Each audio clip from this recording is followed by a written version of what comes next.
Sejam muito bem-vindos a mais um Conexão com Lucas Lousada. Conexão que busca conectar as pessoas num mundo em que as redes sociais nos conectam muito, mas nunca nos também distanciaram tanto. Conectar vai para além de seguir a pessoa na rede social, conectar vai para além de estar online.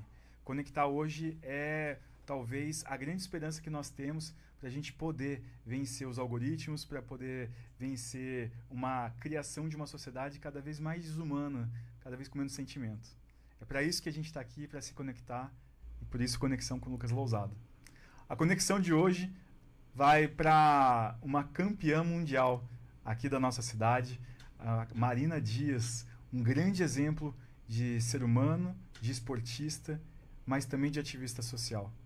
E em tempos em que é tão importante a construção coletiva das respostas que a gente quer ter para a nossa sociedade, para o nosso futuro, nunca foi tão importante a gente se conectar com quem traz esperança, traz conquista, mas acima de tudo, traz para além das conquistas pessoais, traz conquistas sociais.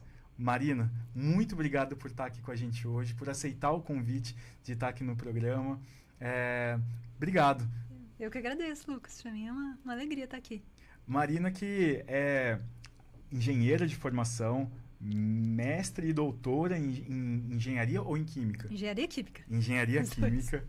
E que passou por um grande desafio pessoal quando foi diagnosticada em 2020. 2009, perdão. Então, vou voltar. Marina, que passou por um grande desafio pessoal quando foi diagnosticada em 2009 com esclerose múltipla, mas fez desse desafio um degrau de uma grande conquista pessoal, mas também de uma grande conquista social, e vou te contar por quê. A Marina começou a se envolver com esporte, descobriu a paraescalada como modalidade para ela poder não só colocar um pouco de dopamina e serotonina na sua vida, mas acima de tudo para exercitar a sua esperança de construir uma vida de qualidade, uma vida de saúde, mas acima de tudo de usar do esporte como um instrumento de esperança. Marina é campeã mundial e tricampeã de Copas do Mundo e também a maior medalhista brasileira de competições mundiais de escalada. A Marina é daqui da nossa região, mas a Marina é do mundo todo, porque ela é campeã, gente. E não sendo só campeã nas competições, mas também sendo uma campeã social. Ela fundou o Instituto de Paraescalada, que busca levar esporte para além das conquistas de medalhas, para uma conquista social, colocando o esporte como grande instrumento transformador para que a nossa sociedade possa alcançar, para além de medalhas individuais, medalhas coletivas, para que toda a nossa região comece a, por meio do esporte, conquistar futuros que nunca imaginou, como a própria Marina. Marina, muito obrigado mais uma vez. E para começar, a gente, hoje no programa a gente quer se conectar, lógico, com a Marina campeã, mas acima de tudo com a Marina ativista social. Mas para isso, vamos começar do começo. Marina, como que as competições influenciaram de alguma maneira a sua visão de mundo e de sociedade? Eu acho que eu nunca imaginei ser atleta para começar, muito menos atleta de competição e campeã mundial. Né? Eu acho que as coisas foram acontecendo na minha vida. Lógico, eu estava buscando um esporte para me manter ativa e nisso entram as competições, que quando eu tenho uma competição em mente, eu me preparo melhor que eu posso para competir, então isso me mantém ativa, mas nunca imaginei que isso ia virar alvo de tanta atenção e trazer resultados inéditos aí pro Brasil, como aconteceu. Eu acho que a minha visão mudou no sentido de que eu conquistei esses resultados incríveis, que eu nunca esperava, e o que eu vou fazer com eles? Vou, não sei, pegar a medalha e guardar lá na minha estante? Certo. Não, a gente decidiu, né, eu junto com vários amigos, decidiu que a gente tinha que transformar essas conquistas, toda essa atenção que essas conquistas tiveram, em prol da sociedade. Né? E aí, o que a gente decidiu fazer, eu lembro muito bem que na Assembleia de Constituição do nosso instituto, eu falei pro pessoal, antes de começar, estava todo mundo meio que querendo ai, vamos discutir e aprovar logo, mas eu fiz essa fala no começo, no sentido de que eu fui lá, eu investi meu tempo, minha energia, meu dinheiro também para participar dessas competições, consegui resultados muito legais, que na época eram só 2 medalhas que eu tinha ganhado, uma medalha de ouro na Copa do Mundo nos Estados Unidos e de bronze na Áustria. Só não, né? É então, muita coisa. Que de qualquer forma foram inéditas para o Brasil. Nas minhas primeiras participações internacionais. Mas e aí? Eu quero que isso reverbere para a sociedade. Então, por isso que eu levei a proposta para o pessoal do Instituto, que é o Instituto Para Escalada, que é um instituto que visa trazer mais pessoas para a escalada, ou levar a escalada para todas as pessoas. Porque a escalada é um esporte ainda muito elitista, né? Os seus praticantes são, em maioria, pessoas brancas, de poder aquisitivo considerável. Né? Mas os benefícios da escalada podem ser para todas as pessoas, independente de condição física, podem escalar. Né? E é muito legal escalar. Então, foi essa paixão para a escalada que mudou a minha vida, que me fez também criar o Instituto, agregado aí com os resultados que eu tive nas competições. Você acha que foi a partir das conquistas que veio, talvez, você se imbuiu desse espírito de agora eu quero distribuir também essa sensação de conquista para mais pessoas, cada qual na sua medida? Ou desde lá de trás a Marina, começando na para-escalada, começando na escalada, ela já tinha essa visão? Eu sou uma daquelas pessoas que chama todo mundo para escalar, né? Então eu acho que não estava assim organizado como está começando a ficar com o nosso instituto, mas eu sempre busquei levar pessoas para escalar, porque é um esporte, como eu falei, que mudou minha vida e que eu acho que todo mundo devia experimentar, porque além de ter essa coisa de praticar no ginásio durante a semana, né, a gente que trabalha o dia inteiro, ter um lugar seguro para fazer um esporte que é muito legal, que nos conecta com outras pessoas, né, que pode ser feito ali à noite, durante a semana, a gente também pode ir para a natureza, nas horas vagas, no meu caso, né? Sim. Para contemplar a natureza, para se desafiar na natureza, que é outro esquema, né? Sim. Então, eu queria que mais pessoas conhecessem aquilo. Aí eu lembro que, por exemplo, antes de eu começar a competir, eu chamei o pessoal do trabalho, eu sou professora, né? Chamei vários colegas e alunos para ir conhecer a escalada, e formamos um grupo grande e foram todos. Alguns se tornaram escaladores, de fato. Foi muito legal. Então, eu acho que eu sempre tive isso de mostrar a escalada para quanto mais gente puder. Que legal. Por causa de ser muito legal. Mas depois que eu vi que o negócio ficou sério com as conquistas, aí a gente pensou em organizar para que isso fosse mais difundido, né? Não só para as pessoas que eu conhecia, mas para outras pessoas também. Esse tipo de personalidade de você ser vento para os outros, quer dizer, de você levar os outros para frente, é algo muito altruísta, né? Mas, ao mesmo tempo, tem uma exigência de tempo na vida da pessoa. Como que você consegue equilibrar? Você falou que você é professora, né? E depois, até se quiser falar um pouco disso, é interessante para a gente poder contextualizar a Marina como um todo, porque a gente vê tanto a Marina com as vitórias e conquistas dela, e as medalhas estão aqui para provar. Mas essa campeã social, ela também tem uma vida pessoal. Como que é essa divisão de tempos para você? Olha, não é tão simples assim conciliar tudo, é um desafio. Agora eu estou me preparando para as competições de 2025. Vou ter, pelo menos, eu espero, 3 Copas do Mundo e um Campeonato Mundial para participar, cada um num continente quase. Nossa. Então, vai ser corrido e eu tô me preparando o melhor que eu posso, porque eu gostaria muito de defender meu título, né? E trazer o mesmo resultado, ou, né? Melhores ainda, quem sabe, para casa, para o Brasil. Então, eu acordo, eu tenho vários bichos que eu cuido, né? Animais resgatados que eu resgatei das ruas, tenho meu cachorrinho que eu adotei.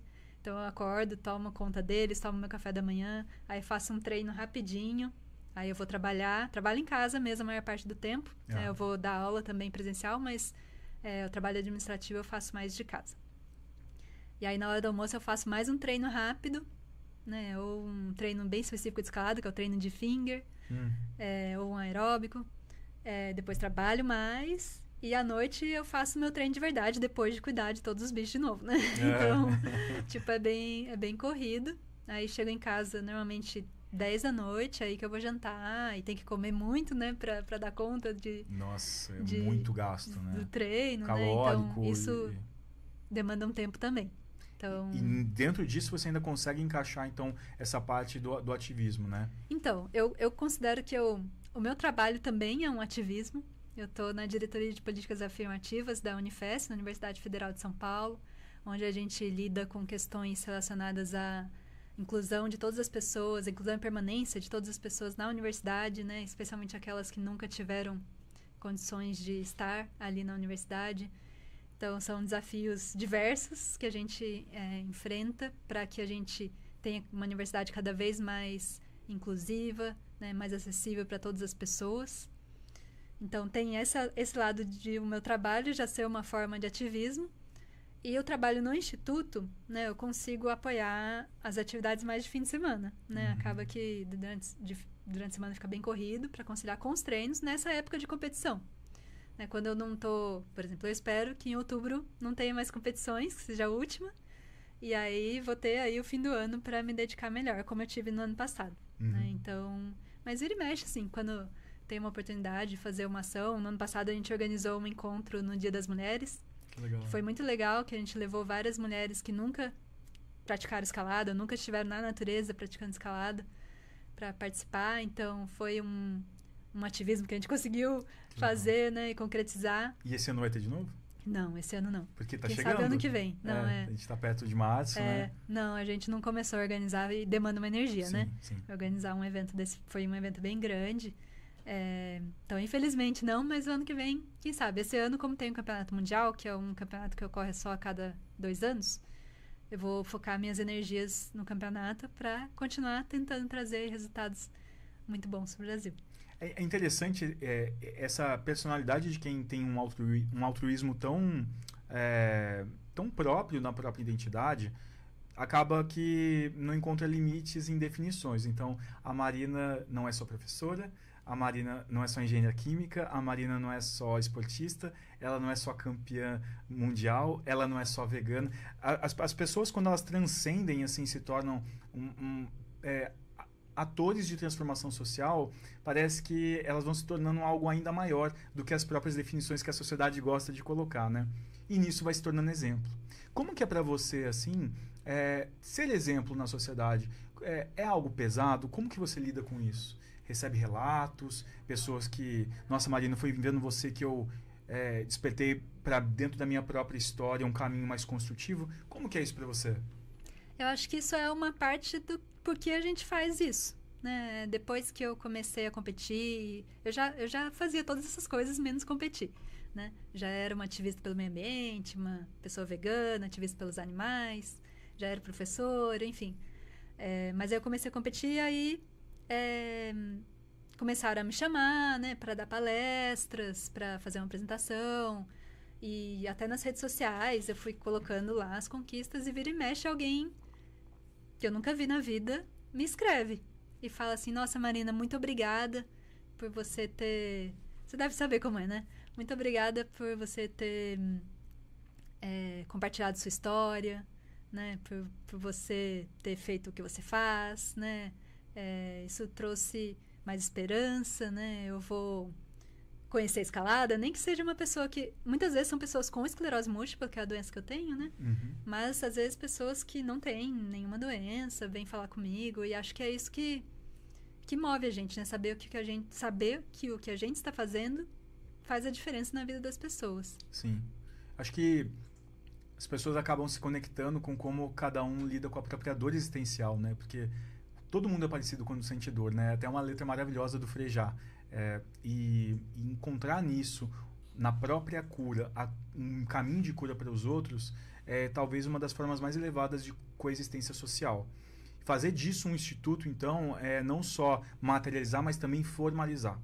A gente sabe que o Brasil e a nossa região ainda tem muita dificuldade para encontrar o real valor dos seus ativistas sociais, né? Identificá-los, homenageá-los, parabenizá-los, mas, acima de tudo, incentivá-los. você, como ativista social dentro do Instituto de Paraescalada, olhando a realidade taubatiana, Vale Paraibana, paulistana, brasileira e mundial, mas especificamente aqui na nossa região, quais são os desafios de você estar à frente de um instituto como o Instituto de Paraescalada aqui de Taubaté? Então, eu mesma, olha, eu sou fundadora e idealizadora do Instituto Paraescalada. Eu sou cofundadora, na verdade, que para fundar um instituto você precisa de várias pessoas, né? E eu sou atleta do Instituto. Eu não sou a pessoa que está à frente, no sentido de presidente, diretor, nem nada, né? Eu sou atleta. Eu acho que... Desculpa, eu me perdi na pergunta. Quais são os desafios que você vê para nossa região para poder... Imagina, também. Quais são os desafios assim que você vê na nossa região para quem empreende socialmente, para quem se torna uma transformadora social como você está fazendo, mas de forma formalizada? A sociedade ajuda? O poder público ajuda? Quais são os desafios? Eu acho que um dos desafios que a gente no Instituto enfrenta a gente tem um apoio financeiro da Prefeitura por meio da Secretaria de Esportes, Lazer e Qualidade de Vida de Taubaté, que eu sou muito grata, né? Porque foram eles que viabilizaram a minha participação nas minhas primeiras competições internacionais. Nossa, que importante saber isso.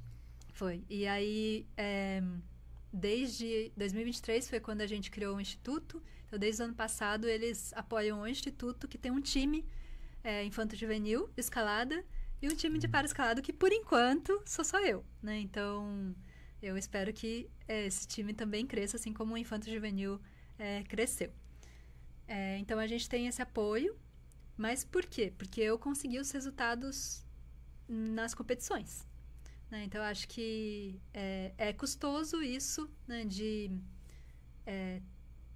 conseguir participar de competições e ter resultados bons que vão atrair a atenção, né? De quem é responsável pelo poder público, pelo recurso público e pode financiar iniciativas como essa. Mas, nesse sentido, eu acho que isso não ocorre com todas as pessoas que têm atuação em ONGs, em instituições sem fins lucrativos, né? Não é uma coisa tão simples. Entendi. Ir para o exterior e tal. Competir, ser campeão mundial, né? Uhum. Enfim. Então, eu acho que a gente teve esse suporte financeiro da Prefeitura, que para os projetos de competição. Então, não é para os projetos sociais que a gente tem, né? A gente é importante saber. É para viabilizar os resultados que a gente vem tendo de competição, né? Então, a gente tem uma contrapartida social, que é por isso que a gente tem o Instituto também, né? Os projetos acontecendo no Instituto, é por isso que a gente tem os projetos acontecendo no Instituto, que é uma contrapartida da minha bolsa que eu tenho para competir. Interessante. Então, o maior incentivo vem para você competir. E isso traz o resultado para as ações sociais dentro do Instituto. Isso e o nosso voluntariado mesmo, né? Todo mundo que participa das ações, exceto quem trabalha mesmo no ginásio, né? Tá ali como voluntário. Então, esse evento que eu comentei do Encontro Mulheres na Natureza que a gente fez ano passado, foi um grupo de mulheres com apoio de alguns homens que organizou, mas todo mundo foi voluntariamente, né? A gente não usou nenhum recurso público para isso, a gente conseguiu captar um pouco com as inscrições, que eram num valor bem social, né? Para poder viabilizar a participação do maior número de mulheres, de pessoas, mas não teve nenhum suporte para isso. Então, é aquela correria, né? De conseguir dinheiro para fazer acontecer. Entendi. Então, a gente ainda não tem outros apoios além desse que é para o esporte de rendimento, eu diria. Basicamente, você falou que o time de paraescalada de Taubaté é basicamente você. Então, ainda. Até parafraseando um livro do Moacir Scliar, O Exército de um Homem Só, então é o time de uma mulher só, né? Mas fazer com que Taubaté se conecte com a Marina Dias, campeã de paraescalada da modalidade, acima de tudo uma mulher na paraescalada, como você acha que a gente pode, como sociedade, conseguir mostrar não só a Marina, mas o projeto da Marina de um caminho aberto para o esporte, para uma emancipação não só da própria dor existencial, mas de tantos preconceitos da mulher dentro do esporte, da mulher dentro da paraescalada, aqui para a nossa região? Como você acha que a gente pode se tornar mais chamariz para que mais histórias como a sua encontrem no esporte um caminho de cura? Eu acho que uma coisa começou a mudar esse ano, que foi que no fim do ano passado a paraescalada foi anunciada como modalidade paralímpica, vai ser incluída nos Jogos Paralímpicos de Los Angeles. Isso está trazendo grandes mudanças para a paraescalada, né? Aqui na nossa cidade ainda não tem grandes mudanças acontecendo, mas em nível nacional a gente tem agora o aporte do financiamento do Comitê Paralímpico Brasileiro, que está financiando a paraescalada agora. Até então não existia um financiamento, até em nível de confederação, as competições, né? Tudo que acontecia era meio que voluntário, né? A organização dos eventos, assim, não havia uma remuneração específica para isso. E a confederação sempre, por exemplo, não cobrava taxa de filiação dos atletas da paraescalada, então a própria federação apoiava, né, os atletas dessa forma, né, dando isenção. Não existia um suporte financeiro, mas existia uma isenção, que já é uma coisa, né? Exato, com certeza. Já é um incentivo. Então, agora a gente está vendo que vai crescer bastante a modalidade no país. E aí eu espero que, por sermos a cidade, né, que já tem um título de campeonato mundial da paraescalada, que isso também, esse crescimento também aconteça aqui, né? A gente tem um ginásio aqui que dá para treinar, que foi onde eu treinei. Uhum. É um ginásio indoor, né, de escalada fechado, que permite o treinamento para as competições, com certeza, sem dúvida, porque foi nele que eu treinei para competir e ganhei as medalhas que eu ganhei, né? Legal. Então, a gente tem muito potencial para crescer aqui e a gente está em busca também de pessoas apoiando o desenvolvimento da paraescalada aqui na cidade de Taubaté, né? Taubaté tem um time forte de atletas do paradesporto, né? Atletas de atletismo, principalmente, que ganham resultados incríveis também, até nos Jogos Paralímpicos, né? E a gente espera que isso também seja ampliado para incluir a paraescalada, que a gente também tem resultados importantes. A minha pergunta é porque, assim, quando a gente fala que Taubaté tem uma campeã mundial de paraescalada, a gente está olhando já um resultado de um processo enorme para se alcançar um objetivo gigante, que é você se tornar uma referência mundial num esporte, né? Diferentes caminhos vão levar para isso. A gente vai ter o caminho talvez mais estruturado socialmente, que seria por meio de uma base bem de atletas iniciantes, que daí encontra uma estrutura pronta para o fomento, para dar um suporte também para o jovem que está no estudo, mas também está no esporte, que depois se profissionaliza e encontra um amparo financeiro e aí começa a despontar. O seu caminho é a exceção, que é basicamente sozinha você foi lá e conseguiu, né?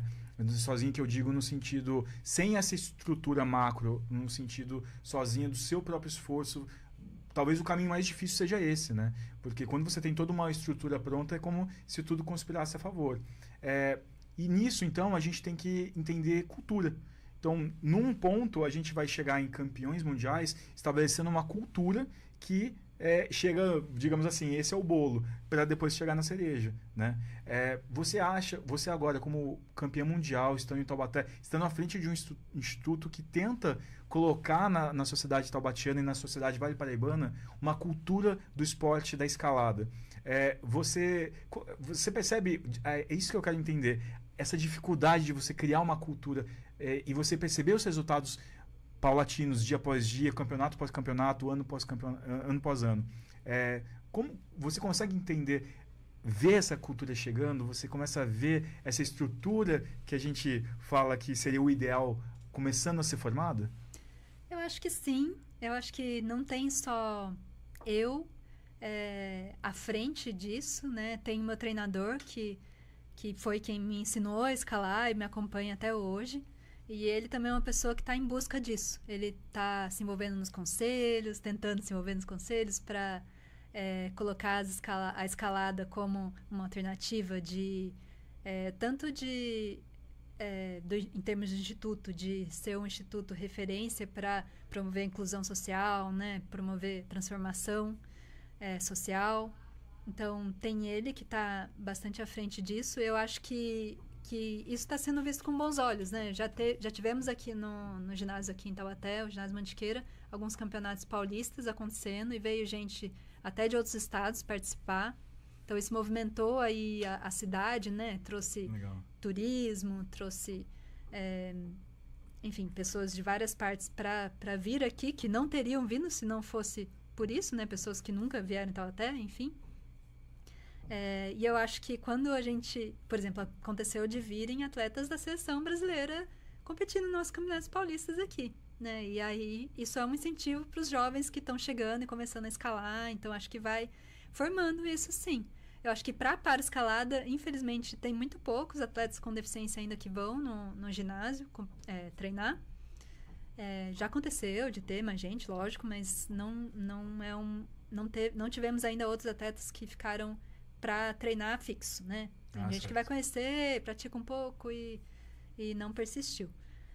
Mas tem todo o potencial para ser o espaço de treino para atletas que vão competir internacionalmente, com certeza. Então, eu acho que havendo esse maior suporte, né, para formar a base, a gente espera trazer crianças com deficiência pelo Instituto, né, para conhecer a escalada, para praticar. Acho que havendo isso, tende a criar essa cultura que vai beneficiar todo mundo, né? Não só as pessoas que estão ali escalando, mas a cidade como um todo. Então, você diria que o seu sonho é mais para frente daqui a algum tempo?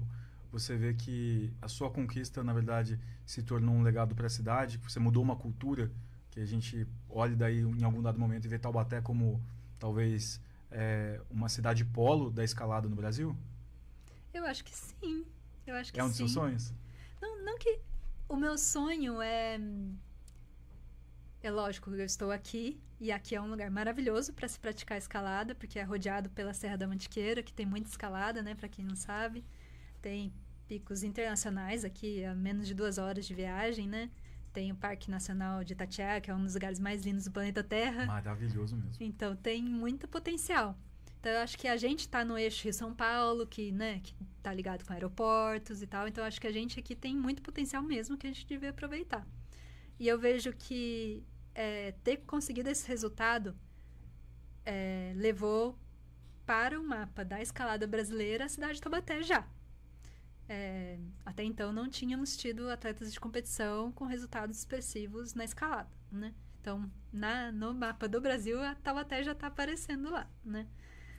Mas eu acho que para além de Taubaté, essas conquistas também viabilizaram aí uma maior organização da paraescalada brasileira como um todo, porque a gente conseguiu esse apoio, né? Esse suporte financeiro do CPB para ampliar a paraescalada, e isso está mudando vidas, né? Eu acho que em breve a gente vai ter o anúncio da próxima seleção de paraescalada que vai representar o Brasil nas competições desse ano. Legal. E aí não vai ser só eu, né? Vai ter outras pessoas que vão estar ali recebendo um suporte, né, para participar das competições e, quem sabe, conquistar mais resultados por causa dos que vieram antes, que não sou só eu, tá? Temos outros atletas da paraescalada, né, que foram pioneiros. Eu fui uma das primeiras mulheres que começou a competir, a primeira que competiu fora do Brasil, mas tivemos outros também, então, cada um fazendo um pouquinho. Eu acho que com isso a gente está criando esse ambiente para que a paraescalada cresça cada vez mais. E acho que aqui em Taubaté, a gente tem o que ninguém mais tem no Brasil, que é um título de campeonato mundial, né? Isso é um grande... Acho que é um grande incentivo, né? Para quem estiver nos assistindo e às vezes está descobrindo alguma própria dificuldade que vai enfrentar pela vida, algum diagnóstico, e encontrar histórias como a sua fazem com que a gente possa encontrar novos caminhos, ou mesmo que não tenha qualquer tipo de diagnóstico. Às vezes é encontrar propósito, né, na própria vida. Para quem quer começar, por onde? Eu recomendo que conheçam um ginásio de escalada, que é onde você vai praticar escalada com instrutores, né, com toda a segurança. Você pode fazer cursos, pode fazer aulas, enfim. E aqui em Taubaté a gente tem um ginásio que eu treino, que é o Ginásio Mantiqueira. Mas tem em várias cidades do Brasil. Tem, se eu não me engano, mais de 70 ginásios espalhados pelo Brasil. Olha. Né? Na região, só Taubaté? Tem em São José também. Tem em São José? São José tem. Aí tem alguns clubes mais particulares em outras cidades. Tem paredes mais domésticas, né? Na casa das pessoas, onde não tem ginásio. Mas ginásio comercial tem aqui em Taubaté, que é onde eu recomendo que treine, né? Foi lá que eu me preparei para essas competições todas. E escalada não tem limite de idade? Não. Sim, o bom é que as crianças começam a escalar por volta dos 6 anos, né? Antes disso ainda não tem tanta coordenação motora, fica difícil de escalar, mas em termos de... mais pro fim, né? Pro fim não, desculpa. Mas... Falei feio, né? Falar fim. Se quiser voltar. Não, vou voltar. Então, para criança, a partir dos 5 anos, que é quando começa a ter coordenação motora, que é necessária para saber onde está colocando a mãozinha, o pezinho, né? Mas para idosos não tem limite, né? Lógico que você tem que ter... É bom fazer os exames médicos, se você está apto a fazer um exercício, mas é como qualquer outro. A escalada é um esporte muito seguro, né? Na para-escalada, a gente vê pessoas que são paraplégicas escalando. Tetraplégicos eu já vi. Né? É totalmente seguro, ao contrário do que o senso comum diz que escalar é perigoso, né? Se dá para fazer com muita segurança, sim. Né? Para escalada é tudo feito com corda, tem equipamento de segurança, então não tem assim grandes riscos nesse sentido de cair, né? Acontecer qualquer coisa assim. Isso você aprende também a escalar com segurança nos ginásios, né? Então eu acho que qualquer pessoa pode escalar tendo aprendido ali como fazer. Legal. E durante a escalada, você falou que você escala dentro do ginásio e você também tem escaladas pela Serra da Mantiqueira, Serra da Bocaina, o próprio Parque Nacional de Itatiaia. É muito diferente a experiência? Dentro e fora, assim? É diferente. Na prática, o ginásio, ele permite que eu treine para escalar na rocha. Né? Dá para fazer isso também. Quem não quer competir, dá para ficar só no ginásio para se preparar para escalar o melhor possível na rocha, que a gente fala, que é na natureza, né? Mas os movimentos são semelhantes. O que é diferente é onde você vai pôr a mão e o pé, né? Que não é a garra artificial, é a parede de pedra mesmo. Mas é muito legal. Eu acho que tem uma diferença no sentido de que os ginásios são mais acessíveis, né? Às vezes, por exemplo, para chegar no Itatiaia, você tem que pegar o carro, andar por uma estrada de terra, né? Pegar aquela estrada de acesso que é um pouco tão dura, trivial, né? E às vezes até para chegar na base da pedra onde você vai escalar, você tem que fazer uma caminhada, né? Que talvez não seja acessível para todas as pessoas. Ao contrário do ginásio, né? Que dá para ser acessível facilmente. Então, mas né, no parque, por exemplo, é um lugar maravilhoso. Então, vale a pena de vez em quando, né, fazer o esforço de estar lá, porque é muito bonito, né? Você se conecta com a natureza, que a gente está tão separado dela no nosso dia a dia corrido aqui, né? Então, acho que vale a pena. Qual que é a sensação quando você está escalando, não no ginásio, mas no Itatiaia, por exemplo? Você se vê lá, você está vencendo seus desafios, você está fazendo as pegadas na rocha, e quando você para e você olha, qual que é a sensação? Olha, para mim, né, considerando que eu sou uma pessoa com esclerose múltipla, já diagnosticada há mais de 2009, vai dar 16 anos esse ano, né? É isso, né? Porque meus sintomas começaram antes, então vai fazer 18 anos já esse ano que eu comecei a ter sintomas. Pra mim, quando eu consigo subir no alto de uma montanha, esse ano eu subi a Pedra do Sino, que é do Sino de Itatiaia. Do Sino de Itatiaia. Nossa, que legal. Que é o 9º ponto mais alto do Brasil. Sim, e uma ótima trilha. Ai, linda. Linda. Uma das mais bonitas do parque. Muito bonita. Pra quem não sabe, a Pedra do Sino é uma das montanhas, né, do Parque Nacional do Itatiaia. O Parque Nacional do Itatiaia, que é um dos mais antigos do Brasil, né? Se eu não me engano, é também um dos primeiros que vai ter acessibilidade para alguma das cachoeiras, para pessoas que têm dificuldade de locomoção. Então, parece que esse ano a gente já vai ter alguma cachoeira, acho que da parte baixa do parque, com acessibilidade. Para a parte alta do parque, que a entrada é por Itamonte, porque a gente tem a parte baixa e a parte alta, ainda não tem tanta acessibilidade, mas dependendo se a pessoa tiver Juliette, né? É uma cadeira, Juliette é uma cadeira que quem tem dificuldade de locomoção pode, e eu acho que deve ter na parte alta, tem Juliette lá.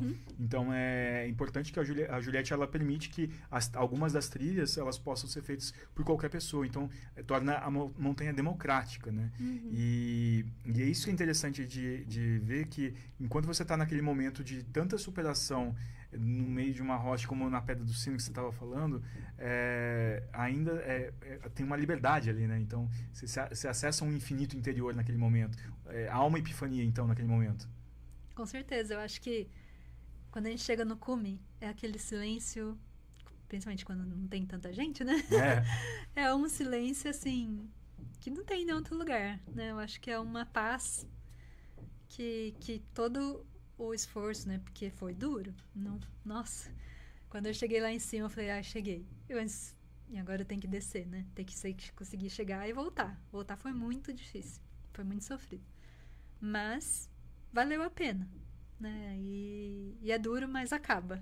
Então... Você tem algum ritualzinho, algum ritual seu, alguma interiorização que você faz quando você tem esse tipo de conquista? Porque a gente acha tanto que grandes conquistas vão ser, lógico, medalhas, mas para quem ama mesmo a montanha, às vezes é uma das pedras que você menos esperava, aquela que você mais se descobre ali, tendo que se desafiar novamente, descobrir um outro lado seu de resiliência, como que é? Eu acho que pra mim, eu sinto muita gratidão quando eu chego num cume, por exemplo, ou no fim de uma trilha. Eu fico muito grata por conseguir fazer aquilo, sabe? Porque já teve momentos que tanto eu quanto outras pessoas acharam que eu não ia conseguir fazer essas coisas mais. E eu tô aqui, 18 anos, desde o início dos sintomas, conseguindo fazer. Não é fácil. Não é... Eu acho que não é tão fácil, tão difícil quanto é para outras pessoas. É mais difícil para pessoas que não têm esclerose múltipla, né? Mas eu tô batalhando porque eu acho que isso também me ajuda a continuar bem. Esse esforço grande que a gente faz para subir uma montanha, por exemplo. Eu acho que é um esforço que ajuda o meu corpo a ficar forte também. Não é só minha mente, né? Não é só essa perseverança, essa motivação para chegar no cume e tal, mas também a parte física, né? E acho que esse treino, não é treino exatamente, né? Mas essa trilha que demandou muito do meu físico é o que me ajuda no longo prazo a estar bem ainda, né? Porque a gente sabe que tem pessoas com esclerose múltipla que em pouco tempo às vezes precisam estar já um suporte para caminhar, né? Às vezes tem um problema, uma dificuldade de visão, enfim, tem vários sintomas aí que podem afetar muito a qualidade de vida e realmente evitar que elas frequentem esses espaços, por vezes, né? Então, eu sou muito grata quando eu consigo fazer isso ainda. E tem uma parte ruim que às vezes eu penso assim, será que eu vou continuar conseguindo? Será que hoje é a última vez? Sabe? Isso passa pela cabeça também. Não é tão legal, mas eu busco dar ali aquele momento a importância que ele deve ter. Que é assim, nossa, consegui estar aqui agora. Não sei se quantas vezes mais eu vou conseguir. Mas eu estou aqui agora. Isso que importa, né? Exercitar o presente, né? Eu acho que de alguma forma, esportes na natureza, eles conseguem fazer com que a gente exercite mais fácil essa neutralização de a nossa mente nos jogar sempre ou para um passado, às vezes melancólico, ou para um futuro de ansiedade. Você vê mesmo num momento ali tão seu e tão presente, até por isso viver o presente não é à toa que se chama presente, né? É o que nós temos de real. Mesmo assim, a mente fica jogando, né? E então, você acha que esse é um dos valores do esporte na natureza? Ele consegue nos conectar, nos aterrar para o agora, para além dessa sociedade que o tempo inteiro está nos jogando numa ansiedade de futuros que a gente nunca sabe se vai ter, como, por exemplo, se você vai conseguir voltar ali, ou uma melancolia de passados, de coisas que você queria ter, às vezes, feito de outra maneira. A gente sempre fica sendo jogado entre essas duas forças, né? Passado e futuro. Você acha que é a natureza que nos conecta com o presente? Também. Eu acho que, além disso, ela nos conecta com o que importa, né? O que eu preciso para estar na natureza? Eu preciso de uma roupa, às vezes, que me proteja do frio, do vento, da chuva. Mas eu preciso de um lanche, uma comida, uma água. Eu não preciso de um carrão, não preciso de dinheiro, posses, conquistas, né? Eu estou lá e é o que me conecta com... Eu sou parte daquela natureza, né? A natureza estava aqui antes da gente chegar, né? A gente destruiu muito dela. Mas estar lá me reconecta com isso também e me mostra o que realmente importa, né? Eu consigo ser feliz só com um lanchinho no meio do mato, né? Uma roupa quente que me protege quando tá frio, quer dizer. Sim. É isso. Isso e é aí felicidade. Felicidade. E aí, às vezes, a gente chega, né, cansado do rolê, da trilha e tal, chega em casa, tomo um banho e deito na minha cama. É tudo que eu precisava, sabe? O essencial. O essencial, não é, né, tudo aquilo que vendem pra gente que a gente precisa. Né? Que legal, que legal. Alguma mensagem final de uma campeã, mas acima de tudo, de uma simples escaladora que adora chegar e ter sua cama, o seu banho quente depois de uma trilha, ou então o seu lanche tão bem escolhido para no meio de uma trilha gigante.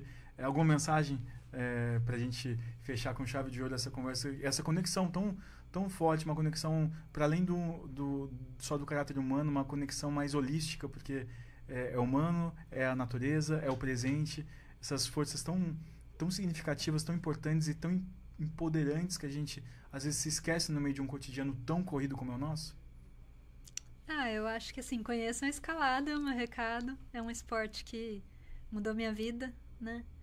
Para além das competições, né? Já tinha mudado antes, porque me trouxe essa conexão mesmo com a natureza, que eu sou uma pessoa que trabalho todos os dias da semana, né? Tenho fim de semana livre, às vezes está muito cansado para ir fazer qualquer coisa, né? E aí começou a ter a oportunidade de escalar na rocha de fim de semana, estar lá, vivendo o presente, com as coisas que importam, com as pessoas que também estão nessa busca. Então, acho que é isso. Conheçam a escalada. É um esporte incrível que muda a minha vida e pode mudar a sua para muito melhor também. Marina, eu agradeço. Eu acho que a cidade agradece, mas acima de tudo, eu acho que a nossa sociedade te agradece, porque fazer de uma dor própria tantas conquistas e dessas conquistas buscar com que outros tenham suas próprias conquistas e ainda mais de um jeito conectando tanto com o essencial. Você mesma falou, né?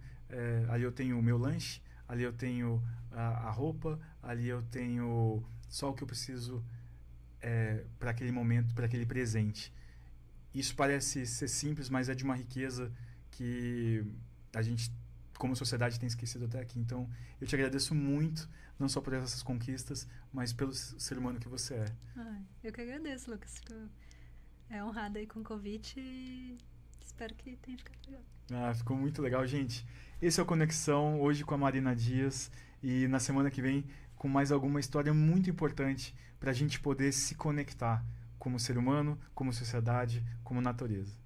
Um grande abraço, eu espero que vocês tenham gostado e até semana que vem. Um grande abraço.